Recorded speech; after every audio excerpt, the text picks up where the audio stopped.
അപ്പോൾ ഇന്ന് നമുക്ക് ഈ ഡിസൈൻ വരക്കുന്നത് പഠിച്ചാലോ.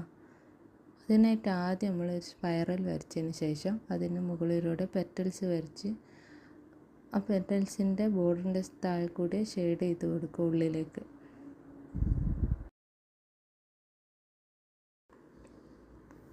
എല്ലാ പെറ്റൽസും ഷെയ്ഡ് ചെയ്തതിന് ശേഷം ലീവ്സ് വരച്ചെടുക്കുക.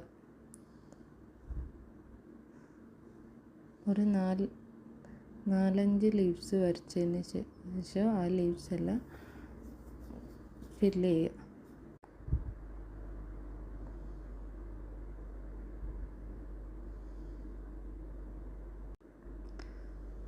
ലീവ്സ് ഫില്ല് ചെയ്തതിന് ശേഷം ഒരു സ്പൈറലും കൂടി വരച്ചിട്ട് ആ ഫ്ലവേഴ്സിൻ്റെ പെറ്റൽസൊക്കെ ഷെയ്ഡ് ചെയ്തെടുക്കുക.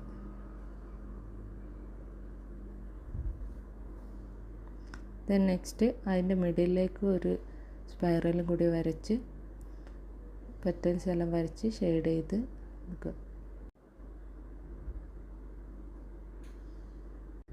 അതിന് ഗ്യാപ്പ് കൂടെ ഒക്കെ ലീവ്സ് ഒരു 4-5 ലീവ്സ് വരച്ചെടുക്കുക. ദെൻ നെക്സ്റ്റ് ഹാഫ് സർക്കിൾ വരച്ചതിന് ശേഷം ഹംസ് വരച്ച് ആ ഹംസിൻ്റെ മുകളിലൂടെ ഡോട്ട് ഇട്ട് കൊടുക്കുക.